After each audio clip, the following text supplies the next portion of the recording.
Is that okay? All righty. Okay, good morning, everyone. Tuesday, October 3rd. Okay, we'll do a call to order and roll call. Born here. Cabrera here. Good here. Gamelki here. Harry here. Here. Neil here. Weatherford here. Okay, pledge of allegiance. I pledge allegiance to the flag of the United States of America and to the republic for which it stands, one nation, under God, indivisible, with liberty and justice for all. Okay. Are there any additions, deletions, or corrections to the agenda? Seeing none, hearing none, we'll move on. So I'll entertain a motion to approve the minutes for September 5th. Second. Who first? Born will move then. And who's seconding? Cabrera. Cabrera. Mr. Bourne moves, Mr. Cabrera seconds. Are there any discussion, questions? We'll cover that. Okay, we'll call for the vote by voice. Born, yes. Cabrera, yes. Good, yes. Gamelki, yes. Perry, yes. Mijares, yes. Neil, yes. Weatherford, yes. All right. Okay. Public comment on items not on the agenda. I recognize a person in the audience that may want to come up and say a few words.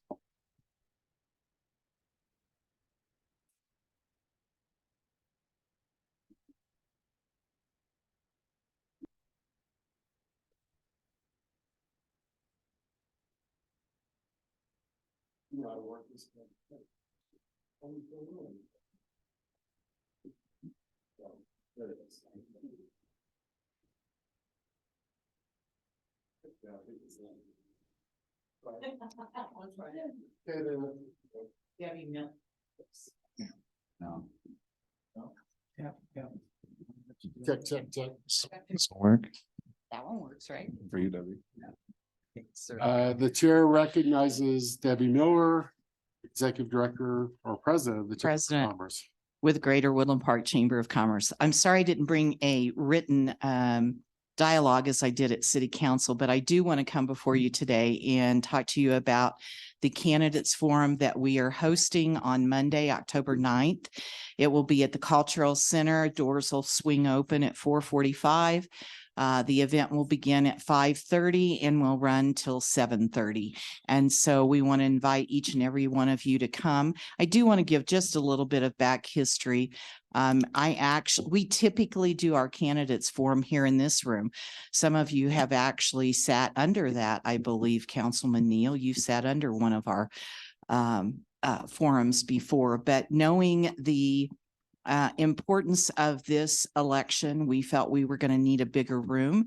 So we did reserve the Cultural Center. Actually, it was reserved way back in March.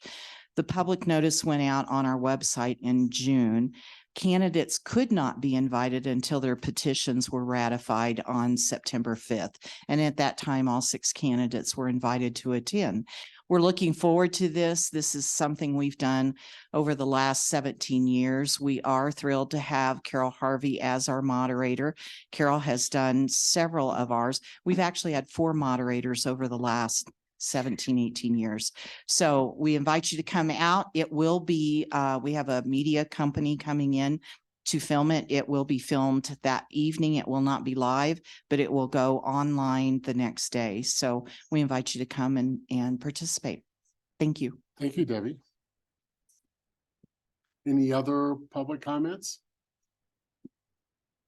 All right.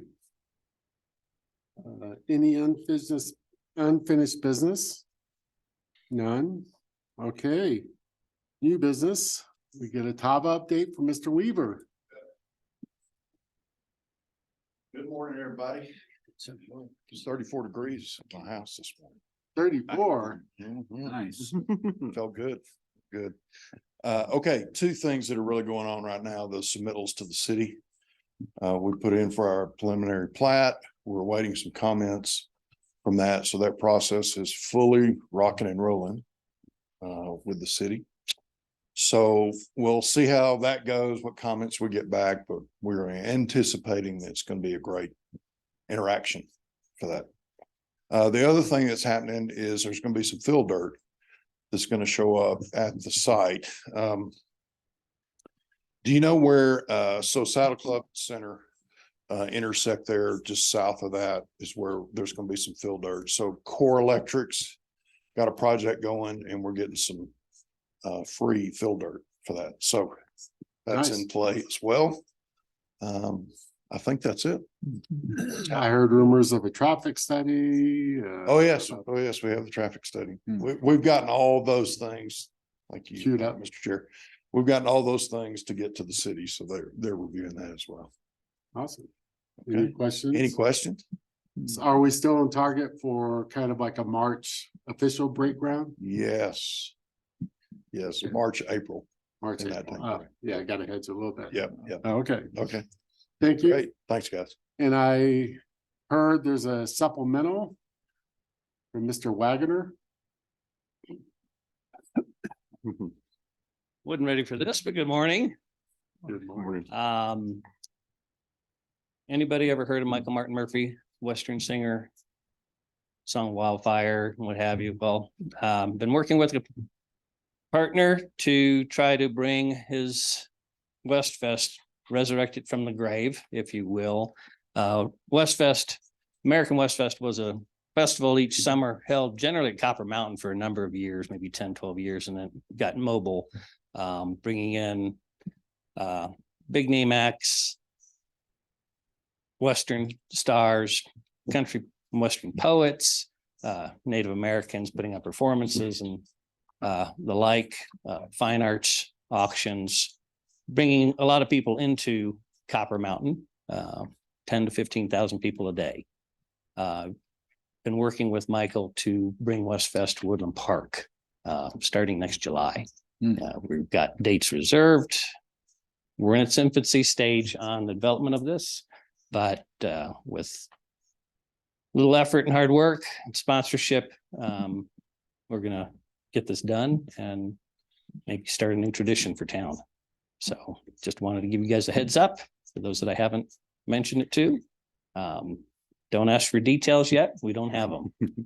Okay. Any questions? When you say no details, do you have a location in mind? We've got different locations. So generally, when Westfest was set up, we would have little villages, Cowboy Village, Mountain Man, Indian, main event, attraction, concerts, and what have you. But currently, we have different locations set up throughout town. I've reserved a few spaces, Cultural Center, Pavilion, Memorial Park. The main event will be on the southern location of Woodland Station. We will pull in a mobile stage. Cool. Yes, we know we got to talk to planning, Parks and Rec and all this. Karen's like, what are you doing? Karen's like,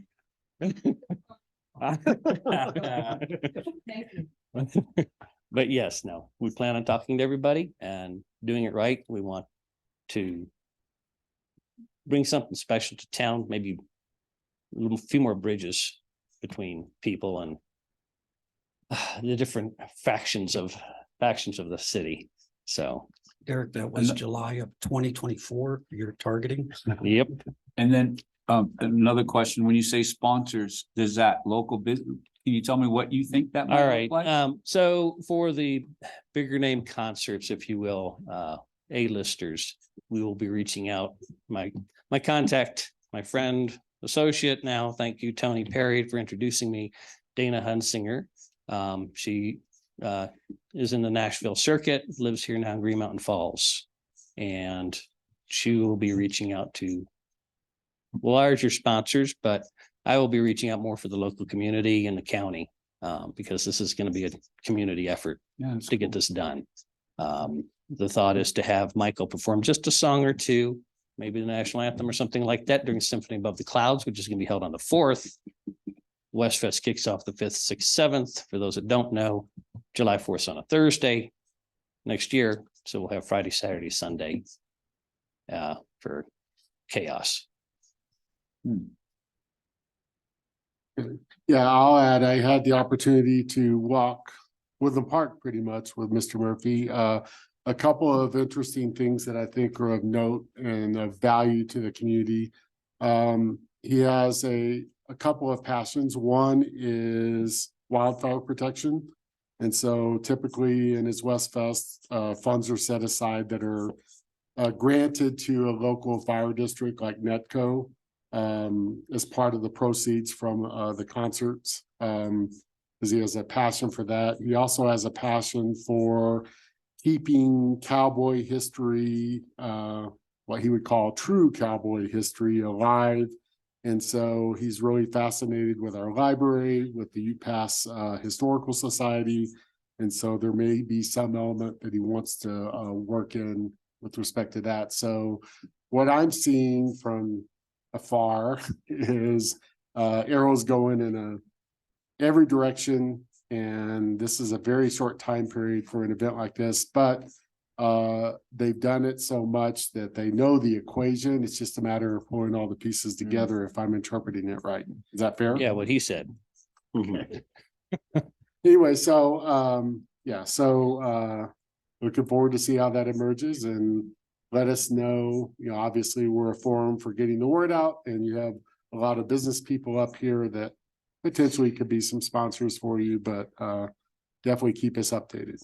Will do. Yes, yes. I know parking, traffic, all that. So don't think it hasn't slipped our mind or anything like that. Yeah. But this could be big for Woodland Park. Yeah, So. Okay. That's it. Thank you. thank you. All right. Okay, in your packet, you'll see the executed contract for AJ's Pizza. This should have been done before, but what we had asked was that we contemplate in that agreement excluding the TIF monies for Netco. We've had that discussion for like a year and a half almost. That didn't get done by the attorney, but I think that's okay. This is actually the executed agreement that we agreed upon before when we agreed to give them a TIF. And so we finally just got it executed.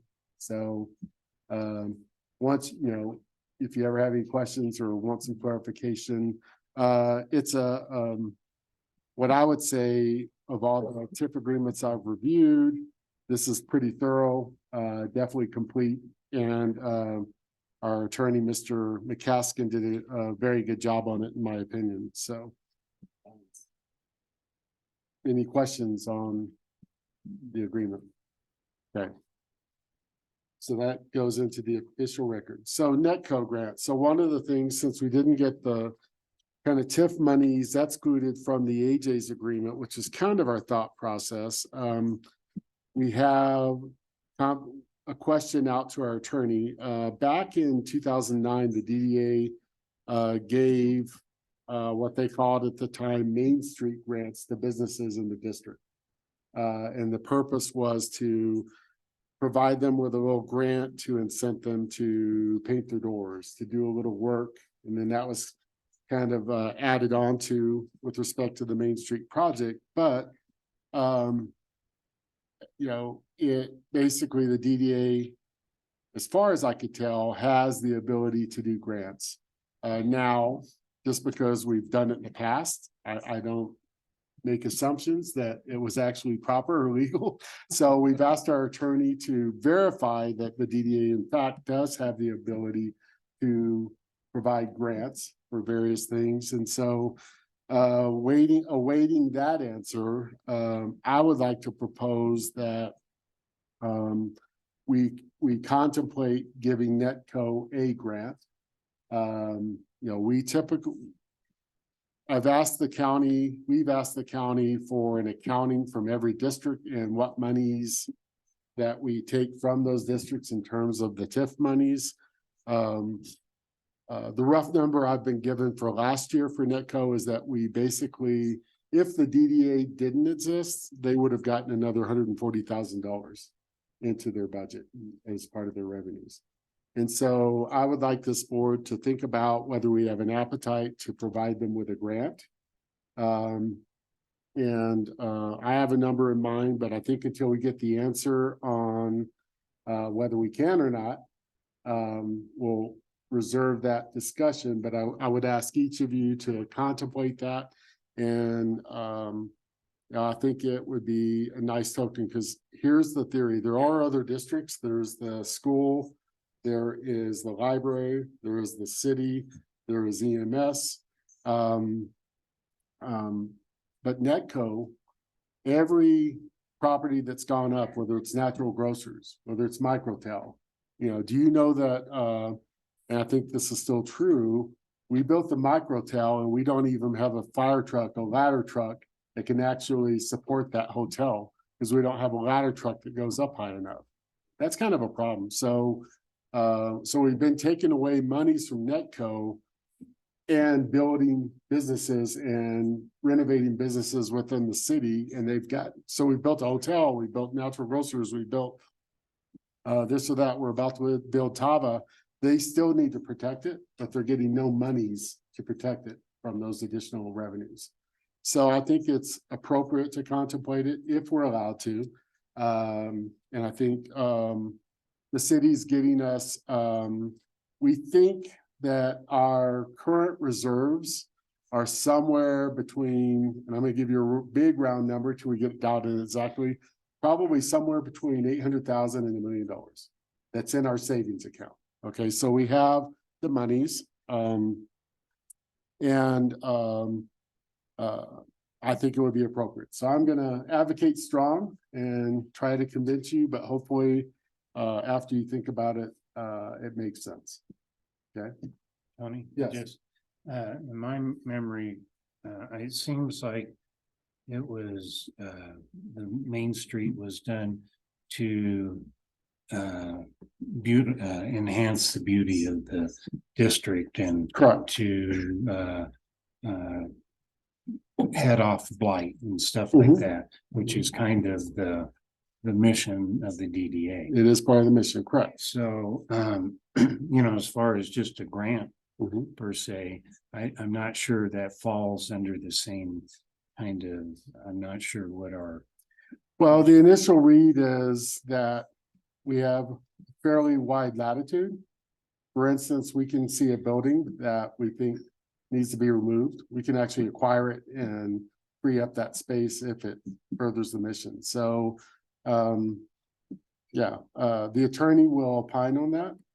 And again, the nice thing about having a group of adult board members who take this seriously is we all get to put our perspective in, but we need to wait and hear the attorney. well, there's just one other point, and that is Natural Grocers does not receive the TIF agreement, right? So Correct. they're still contributing to the fire district. I just wanted to point that out, That is not true. okay? So because Natural Grocers is in the district, that's the dirty little secret of that whole shenanigans, in my opinion, is that Natural Grocers got added into the district with the promise of a TIF deal. Then we didn't give them a TIF deal. So what that means is that the DDA gets 100% of those monies. We don't have to pay anything back out. But there's still their tax base, we still get their taxes as a district. Okay, and just one other point. Mhm. As I recall, they Mhm. were never promised the TIF deal. Well, we don't want to get into that because I'll bring you lots of documents to the contrary. Okay. So it's just not even go there. It's not worth it. Okay.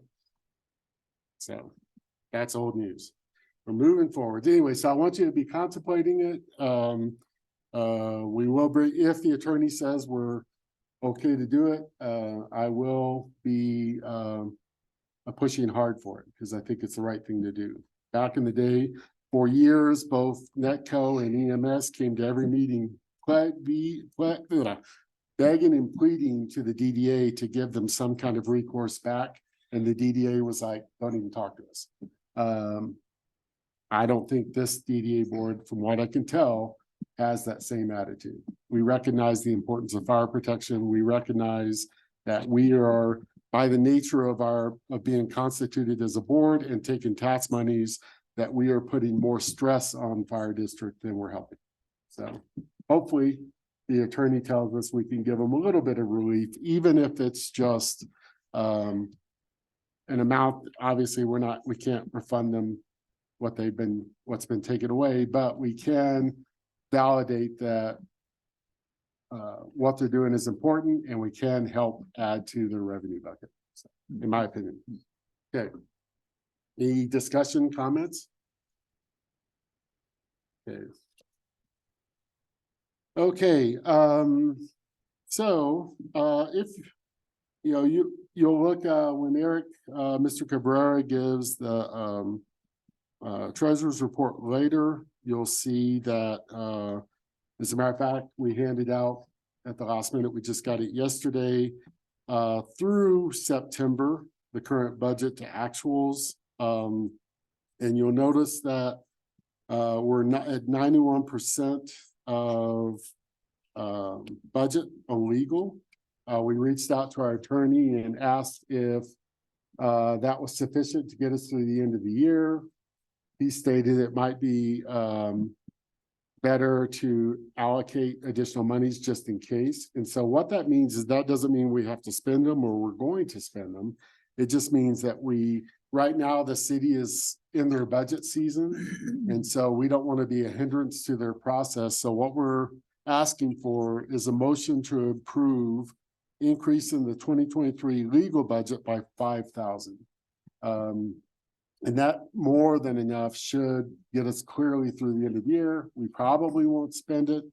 I don't anticipate that, but we have to do it properly because city council has to approve that budget change. And so I would entertain a motion. Bourne would move to add $5,000 to the legal services budget, bringing it from 25,000 to 30,000 for the calendar year 2023. I will second that. I have seen the financial and the letter from the attorney. Okay, Mr. Neal seconds. Now discussion. Any concerns? This is not unusual. You'll also notice in the budget that there's areas where we didn't spend the money. Where we're, like, for instance, we allocated 10,000 for professional services. We've used 1,900. Overall, we are at 54% of our expenditure budget, which is pretty good. What I say is that we as a board have been prudent and fiscally responsible. The legal budget this year obviously was elevated because of the transaction, the property sale transaction. And so, any other thoughts, comments, concerns? What line do you think you're gonna request the shift be made from? Have you analyzed that? Professional services, perhaps? I will refer to our city manager / finance director. Do you have I'm not sure. I don't want to learn government accounting, so I'm refusing. What was the question, council member? Which line would we make the recommendation to shift the $5,000 from? And I'm looking at the professional services line, which is 10,000, where we've only spent 19%. With the 5,000 most likely come from that shifting to the legal services? Correct. If you wish to do that, we don't even have to do a supplemental. We can just take it right from there. That sounds like an easier process for everyone. Okay. Thank you for, see? Okay, so Mr. Bourne, can we add to your motion that we will reallocate $5,000 from professional services to the legal budget line item? Just to make this a clear administrative shift, right? Yes, Okay, so so you'll amend your motion I'll and, amend the motion. And I will second the amended motion. all right. All right. Any comment? That's awesome. See, I didn't even know that. So we will still need to bring a supplemental forward for the sale of the property and then the payoff of the debt. So we will still need to bring a supplemental for that during the budget process. Oh, I see what you're saying. Yeah, and that's Yeah. already been approved, so I don't think we need to Do anything anything. formal for that. Right. Okay. Okay, thank you. Okay, we have a first and a second. Any comments, thoughts? Okay, we'll call for the vote. Bourne, yes. Cabrera, yes. Good, yes. Jamelki, yes. Perry, yes. Mijares, yes. Neil, yes. Rutherford, yes. Okay, in line with that, as I mentioned, the city is currently in their budget process and we do not want to hold them up whatsoever because it's a very difficult process. I think in my world, I can get our budget done in less than a week, and I think it takes them like half a year because they have so many moving parts and parties that have to participate. Looking at it and in contemplation with our attorney, because obviously that's where we have spent the most. I am very comfortable recommending that we approve for 2024 the same budget in 2023. So no changes. And remember, if things pop up, for instance, if a lawsuit pops up or whatever pops up, we always have to address it here and go through the proper process to make adjustments. But I think by approving the 2024 budget today at the same levels of 2023, we allow the city to not be held up by us in the process and they can keep going. Is that fair? Do we have anyone to motion to approve the 2024 budget at the 2023 levels? I'll make a motion to approve the 2024 budget at the 2023 levels with the reallocation of professional services of the $5,000. So it is, instead of 10K for that line, it's 5, and instead of 25K, it goes up to 30. So same bottom line budget number, but a reallocation of 5,000 from professional services to legal. Okay. Do we have a second? Cabrera seconds it. All right. That's how this works. Now we can talk about it. Any questions, comments, concerns? Now, remember, how we think up here, I think, is just because we budget doesn't mean we have to spend it. We will call for the question. Mr. Bourne. We'll call for the question. Bourne, yes. Cabrera, yes. Good, yes. Jamelki, yes. Perry, yes. Mijares, yes. Neil, yes. Rutherford, yes. All right, motion carries. Okay. The next, the COG report efforts update. This is, I guess where I see if we're awake out there in Hinterland. So, now there's been a lot of noise in the papers. There's been a lot of noise on social media. There's been a lot of rumors flying around. There's been a lot of typical Woodland Park 1% haters who just hate on everything and say whatever they think they want to say. But I'm going to go through fairly quickly kind of what we think we know to date. We're still researching, then I'll do an ask out there to the community here in a minute. But basically, and we do have the city doing one last comb through on the records to see if we could validate some of the noise that's been out there in the community. It's easy to say stuff and it's easy to run away when you can't back it up. But to actually find substance is a little harder sometimes. So, we've been working on a formal report, and this isn't that, because the formal report's going to include dates and times of clear messaging from this board, previous boards of this, previous iterations of this board, talking about that, yes, bringing the COG here would be nice, but let's remember that we're going to sell the property someday and it will have to be moved most likely. So that's on the record a lot. And so we'll bring that forward. We actually sold the property, we being the DDA, with the understanding that the COG would eventually be moved. As a matter of fact, in the contract to the Tava Group, for the rights to acquire the property, they had to agree to pay for said move. So wherever the cog moves, Tava Group has to pay for it. So the DDA has made it clear over multiple years that the site would be sold, or that the site would be sold and the cog would most likely be moved. It has been reported in social media in the famous Woodland Park rumor mill and lots of other places that there is a agreement with the city that the cog will never be moved from its current location. We have found no hint of that existence. We can't find it anywhere in the record.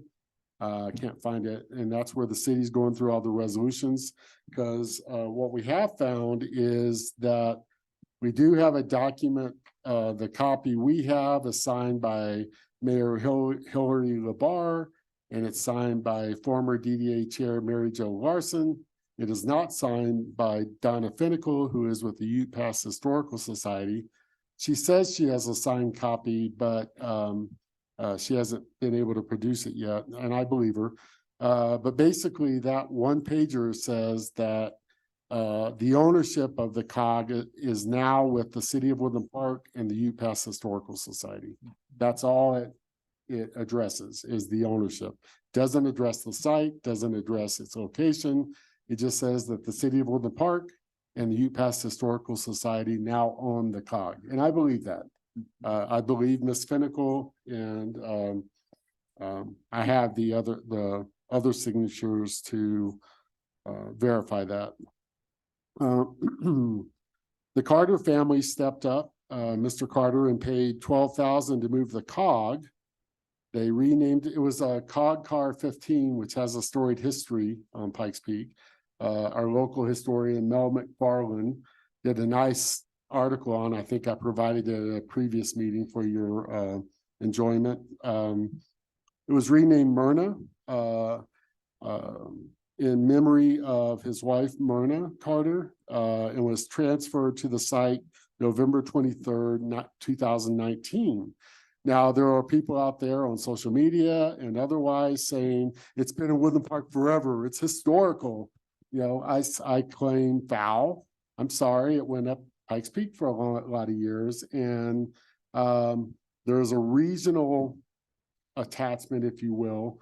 But here's the bottom line: is that it's here, the city owns it, and we could, we should have had a debate back then as to whether we should take it, but that didn't happen. It happened very quick because the Broadmoor wanted to get rid of it quick, and you had so quick to decide on it.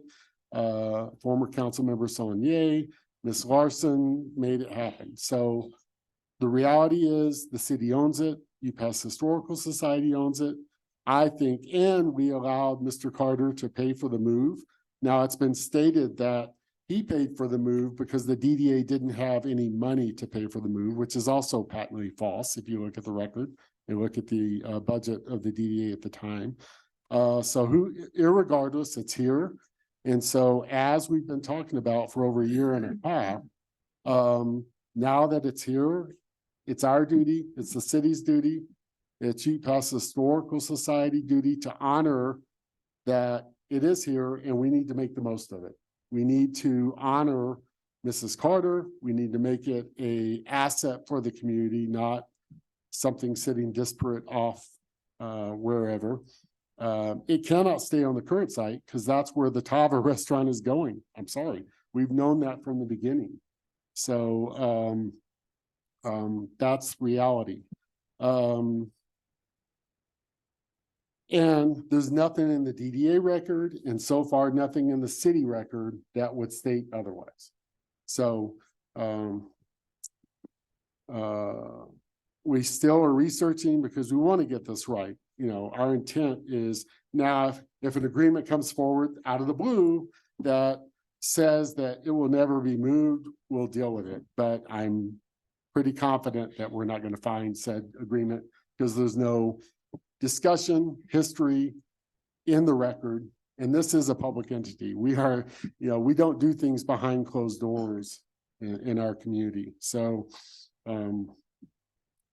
The goal, and we've been talking about this for over a year and a half, is for the DDA to facilitate working with the city, the UPass Historical Society, and yes, invite the Carter family in to say, okay, we know we need to move this. We want to make it an amenity for the community.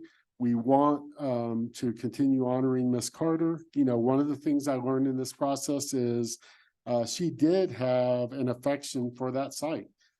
Back in the day when the Saddle Club had their little clubhouse on the property and they had parties all the time. They had, I think, Saturday night dances and shindigs. She was notorious for going on the dance floor and never coming off. So she loved dancing. She loved, you know, she had a lot of great memories there. And so there is an affinity for that site, but, you know, as we all know, things change and times change, and it has been clear from the beginning of the DDA's ownership of Woodland Station that the intent was to sell the property to someone who would develop it, and putting restrictions on that sale other than paying for the move would have been untenable for actually selling it. Okay. We have been working on appropriate relocation sites. We think we've found one that I'm going to propose that we put out there into the public arena, which will invite all the 1% haters into the fray, which is okay. We have to have this conversation because, in my opinion, in hearing a request from the Tava Group, we need to get this COG moved before the end of the year if possible, because we don't want to do anything to delay them moving forward on breaking ground, moving dirt, and doing what they have to do. So some considerations on relocation sites. We want the COG to be visible and a regional historic asset that benefits the entire community. We would like to put it to use in as many ways as possible. For instance, there were 3 COGs made available out there for anyone who would take them. One of them went to the Trolley Museum in Colorado Springs. Has anyone ever been there? Yeah, that's what I thought. I haven't either. It's difficult to get to. It looks pretty cool. I've seen pictures. You have to purposely go there. It's not like you're going to be doing an event and it's next door. It's kind of in an island down in Colorado Springs. The thing they've come up with, which is an idea, is they rent it out for birthday parties. I think you can pay them $40 an hour and your kid can have a birthday party in the COG down there in the Trolley Museum. We also, you know, it needs to be actively managed. You know, it was, you know, at the beginning when everyone was all excited about it, you know, it was going to be over there and people could just go in and hang out, sit down, have some coffee. Well, guess what? It's been locked up from day one. Okay. And that's because, you know, there's little things called insurance. There's little things called, it needs to be actively managed. There's little things like it needs to be protected. Because unfortunately we have bad things that happen sometimes with things that sit around. So that's some considerations. Some other things that we've learned going through and researching this process. We're told that in the roof of the COG, and this makes sense, that there's asbestos. Kind of a big deal, okay? My understanding of asbestos is that as long as it's not disturbed, like City Hall, we are sitting surrounded by asbestos, if you didn't know. The city has no option but to keep painting over it and hopefully protect us, you know. It's one of my theories as to why I get dumber every time I walk in here. But, you know, the reality of it is that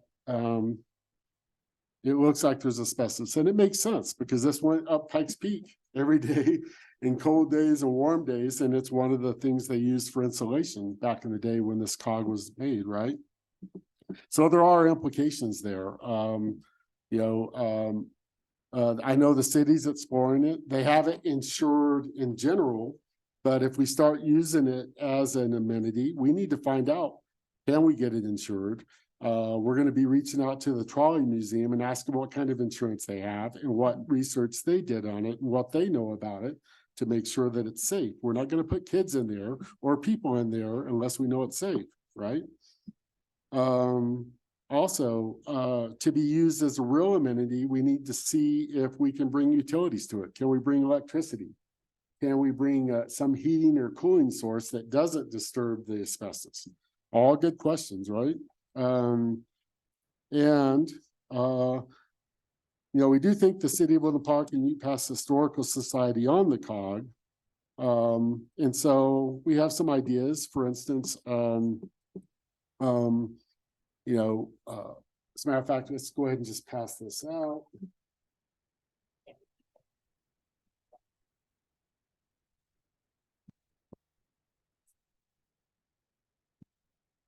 And if someone wants to come grab, thank you, Mr. Weaver, volunteer citizen. Let me keep on. Thank you. So we outlined kind of where we thought, kind of the criteria of where we thought we needed to think about what we need to contemplate in terms of moving it.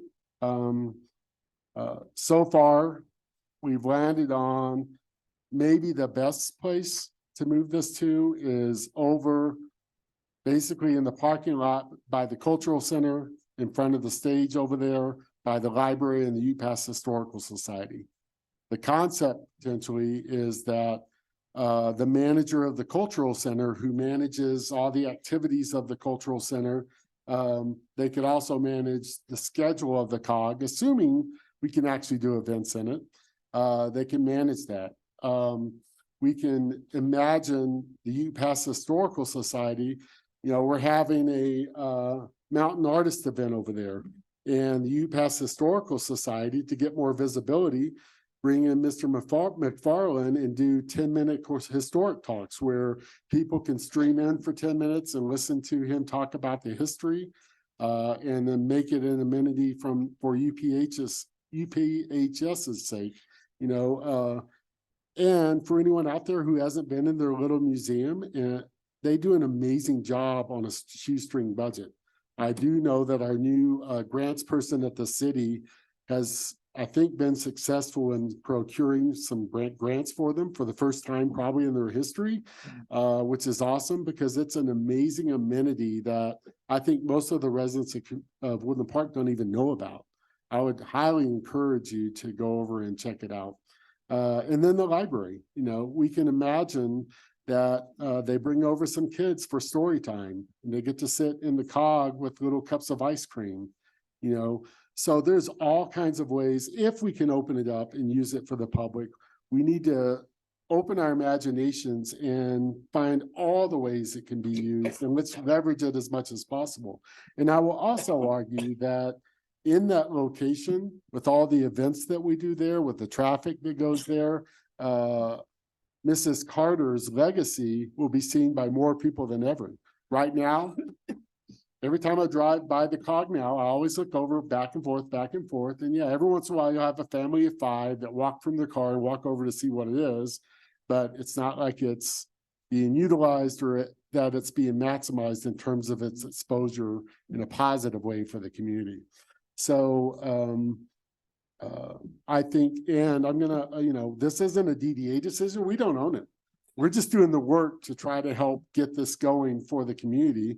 I think we put all the pressure back on city council because this is a city council decision. City council needs to step up and provide leadership. No offense, Mr. Neal, and say, yes, we need to make this an amenity for the community. We own it. We need to get it off the property we don't own. And unless someone else can come up with a better idea, we've put about 5-6 months of work into thinking about this, going around town, looking at sites. And yes, we never talked about behind Walmart, by the way, just as a reminder. So we think this checks all the boxes of keeping it an amenity, maybe maximizing it as an amenity for Woodland Park, and leveraging it in maybe some really cool ways, and solving the current issue of it being on private property. And I put Miss Carter right in the center there, and still honoring Mrs. Carter. because we've been saying that for a year and a half through this whole process. And so what I'm gonna ask is because, there's been a lot of stuff in the paper. If you out there, whether you're a former DDA board member, city council person, whether you're the Carters, I don't care who, if you have an agreement that says that, and that's a community agreement that says the COG will never be moved from its current location, I'm asking you, imploring you, bring it forth now, or, for the Facebook 1%ers out there that, hide behind their computer in their pajamas. I ask you to take a shower in the morning, show up to this meeting and tell us why and where the contract is, okay? Otherwise, do what's best for the community. Point of Okay. information. Yes, A lot of people don't realize that on the weeks that we do not have a city council meeting, we have a separate Zoom meeting individually with the city attorney. And in the past meetings, just the last week, the city manager was soliciting feedback where I assume you did it with all council members, not just myself. I was specifically asked where my vote as a city council member would put it. So there is an active effort to get city council to have a consensus as to where the city would finally bring forward a vote to have a final location. So that is taking place. okay. Well, I'm gonna implore you to get it done, and so that we could get the COG moved before the end of the year. I got the city manager in my sights. Well, again, and if any council person wants to reach out to me and get the rest of the information, asking me questions.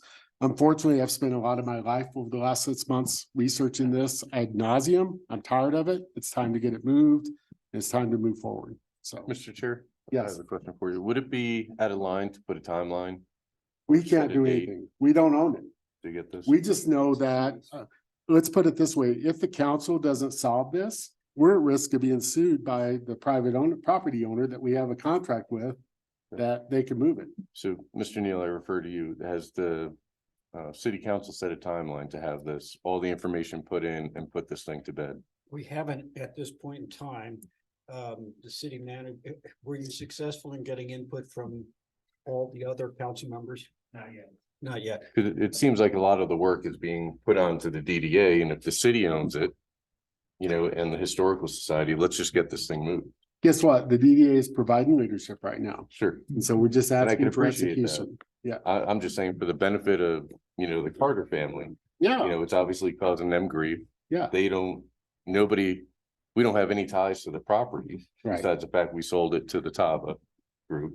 They're being held up because of it. Mhm. It seems to me like a dead issue for the DDA. Let's get this thing moved. Represent Mrs. Carter in an appropriate way where she's gonna be viewed, like you said. Mhm. It's sitting next to a designated rest area. The bathrooms are a nightmare. It's an expense for the city. So let's just get this thing done, moved. I understand there's personal ties to it. The trolley has nothing to do with her dancing on the dance floor, and I'm not disrespecting her, and that's two separate items. Yeah. Let's get this thing moved, represent her in an appropriate way. It could be a profit center for the city. The biggest problem that I see that was exposed is the Historic Society was underfunded for a long time Still is. and yeah. still is. And this Well, is yeah. a way that we can drive funds to the Historic Society, benefit them, benefit the Tava House, which is gonna benefit the city all around. Yeah, I don't know that it will ever be profitable. Let's be Well, clear on that, but it Right. can be an amenity. It can be a net positive. 100%. It can give better exposure to the Historical Society. And it's gonna have more exposure, in my opinion, for Mrs. Carter. And I'm Agreed. hoping, I think the Carter family reacted emotionally, which I understand. I completely understand. I've been there. And we've laid out the facts. We've done our research. We can't find anything that supports what's been out there reported on social media or otherwise. And hopefully they'll hear this and they'll sit down at the table and be part of making this happen. But irrespective of that, the city council just needs to get it done. And as soon as this meeting's over, I'll meet with the city manager. His staff makes recommendations on the agenda, looking out what's stacked up. We're trying to get the short-term rentals out of the way this coming council meeting on Thursday, but I'll work with the city manager on when we can get it in right after this meeting. And for city council persons out there, I know all the rules we have to abide by too. Not more than 2 of us can meet at any one time. If you have any questions, if you want to talk about the research, then give us a call and we'd be happy to meet with you one-on-one or 1-on-2, either way. Or 2-on-2. Okay, Tony? yes. You mentioned that Al and I might offer some perspective. Yes. About Yeah. and I just got a couple of tidbits of advice. First off, there was no nefarious intent I don't think so. on that. And I hear an underlining tone. Well, it's not too underlining, but your dislike for the previous board, you No, know.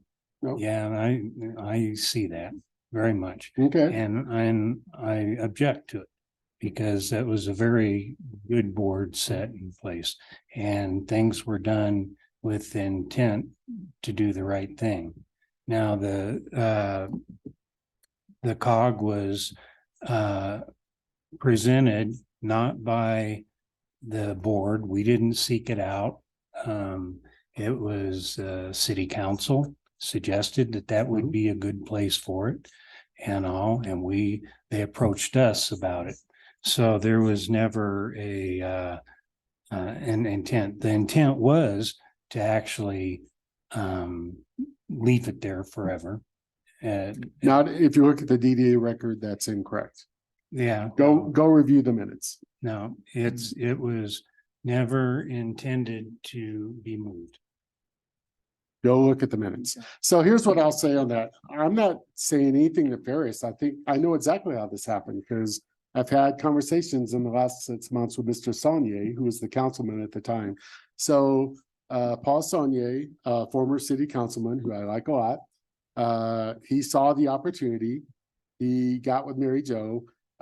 He met with the Carters and he was the ramrod to get it done and to get it up here and moved because they saw it as an opportunity to bring it to Woodland Park. And it's pretty dang cool. I mean, if you go over and actually look at it, and if you read the history, it actually is a cool history. Now, it has nothing to do with Woodland Park, but it's still cool. But the bottom line is, no, I have no problem that it's here. If you look at the DDA minutes, if you go back and read them, there are many former DDA liaison, city council person, Noel Sawyer, is on the record saying, yes, we can bring this up, but we have to remember that it's going to be moved most likely when we sell the property. So that's on the minutes time and time again. So, there were meetings where the discussion was that we were going to acquire the property or have it set aside, that it wouldn't be part of the sale of this. There were discussions about it, never got done. There was mistakes, I'm sure, made and all, but the intent at that point was different than what you're saying. So here's what I'll say in general is that just like our board, we are volunteer citizens that are doing the best we can, making the best decisions we can. I believe that every iteration of the DDA board previously were volunteer citizens doing the best they could to the best of their ability. And the key point of what you said is we talked about it, but we never got it done. Well, you know what? Getting it done matters. And so we got it done. We got the property sold, this board, including you. We were just talking about intent. That's Well, what I'm talking. Well, the record will show a different intent than we're recollecting. So And it may have been the intent of a couple of board members, but it was never codified, never brought in a proper forum to this body and voted on. Never got done. Point So- of information, Yes. prior to me being on city council, I used to sit back at the DDA meetings and listen. And Jerry, while there may have been discussions about what the intent was by some members, what was discussed in public when I was not on city council was that it was temporary and it was understood that it would be moved when the property was sold. That's what I heard when I was not an elected official. So the record, I'm sure, is going to reflect what our chairman is saying. I mean, in the public domain, what was being said. What privately may have been discussed, I don't know. Publicly, it was temporary. I disagree with you. Okay. We can disagree, but I'm just saying what was probably in the records and what I sat there and listened to. Yeah. Okay, that's fine. We can agree to disagree. Again, we're looking forward. The other thing to know is that we do have a pending TIF. Well, let's get back to them. Anything else in the cop? Well, Thank you, I'll Mr. just Good, add remember that. as a point of information, I've reviewed the minutes from that time period. And the donation from the Carters was described as a surprise, that there was no quid pro quo. And no details of it staying here forever. I don't know how something can be described as a surprise and then later on we had a deal. So. I Well, think that- here's the deal, is that I don't think, again, to Mr. Good's point, I don't think it was nefarious. I think what happened is, talking with Mr. Saunier, that there was an opportunity, there was a very narrow window to either say yes or no to taking it. The reality of getting anything done with the government, getting it approved through city council, getting it approved through the DDA did not meet that window. And so that's where Mr. Carter stepped up and said, hey, Paul, I'll pay for it to make it happen.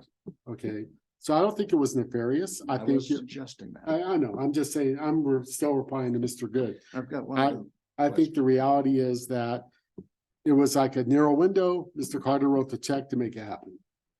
So my other question is, everywhere we've talked about possibly moving it is public property. Yes. That might not necessarily have to be true. I wonder about putting out requests for proposals. There might be some private property right on Main Street that somebody would say, yeah, we'll donate this to the city. We haven't even explored that. Do you believe that would happen? Honestly? Well, I have some Maybe ideas of put out what some buildings requests for I'd like to study on proposals. top of, but just thought. well, we got to get moved before the end of the year. Mhm. So if you want to lead an initiative on an RFP, or if the city is agreement, I just don't see it happening. Well. I don't see either, anyone with, the way- huh? As quickly as things work here. Yeah. Hmm. Okay, well, I think, the good news is that all the minutes for the DDA are public record. All the minutes from the city council are public record. More importantly, all the resolutions for the city council are public record. And now this DDA, this iteration is actually doing resolutions. So the good news is that we're moving forward, we're being positive, we're gonna get things done. And I think every iteration of the DDA should strive to get better and better. My plan is to go off when my term is up in June. And so someone else will be sitting up here, thankfully. And hopefully this iteration of the DDA will leave it in better shape for the next iteration of the DDA. And I think that's, what we should strive for in the best interest of the community. So I think we beat the cog to death, and we've challenged the city council to get the job done. So board chair report, I have nothing else to say. Treasurer's report, well, I do have one thing to say. We did get a letter on page 21. Our attorney notified us of price increases for 2024. My belief is that those price increases are not out of line for what's happening out there in the world and what I see in the private sector. So I think it's reasonable and there's nothing I think we have to do unless you have an objection. Our pool of potential attorneys is very small in this space. That specializes in this space and they're not doing increases that are out of line. So unless anyone has objections, we'll move on from that. And then Mr. Cabrera. We only had one invoice to take care of, and that was for Rebecca Allen.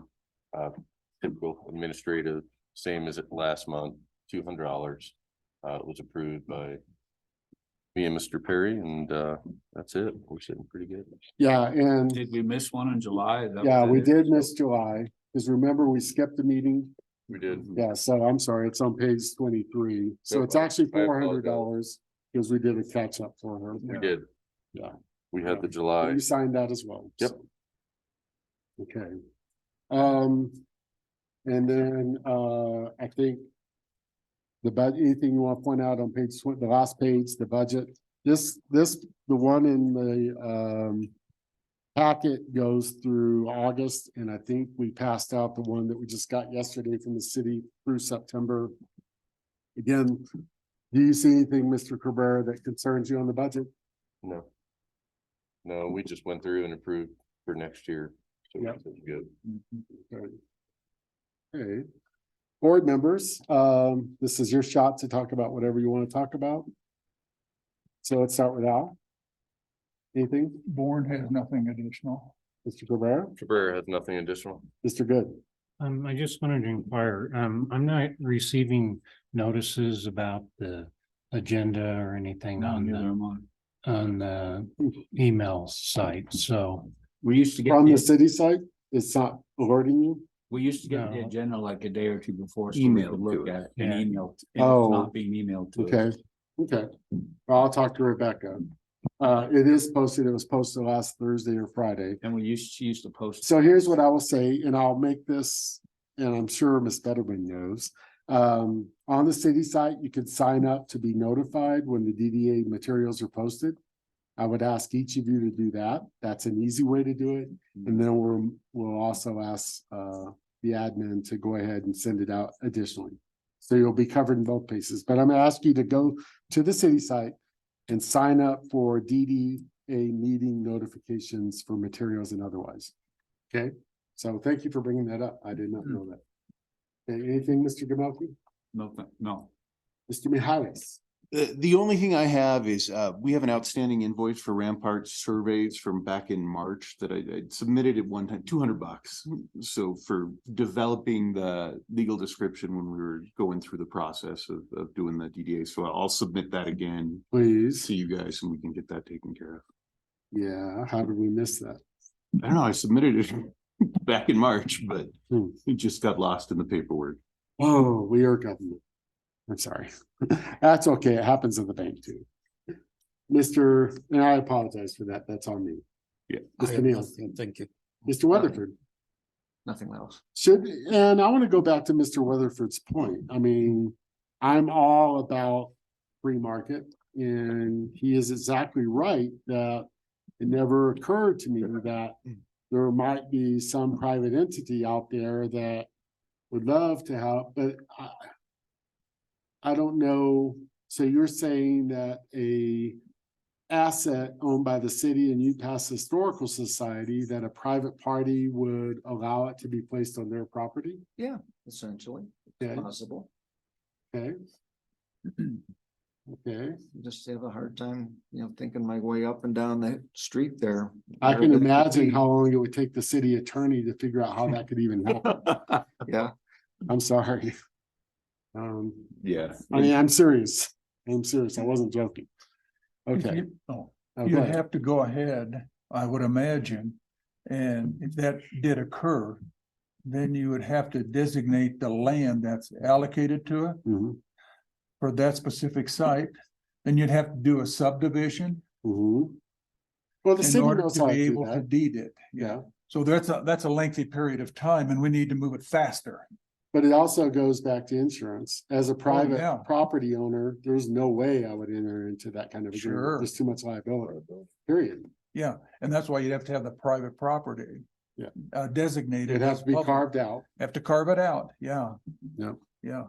Okay. There's a lot of legal things that would have to be addressed, and that's a time-consuming event.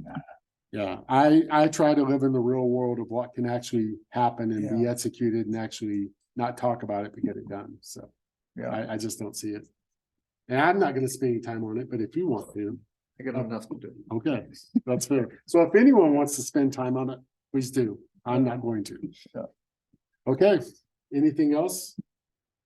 Mr. McCaskill is not on the line, I do not believe. So I would motion for adjournment. Born moves to adjourn. Okay, we are adjourned. Thank you. The email went out. Enough fun for today. It was different from previous ones, where all of the PDA members, it only has 3 people.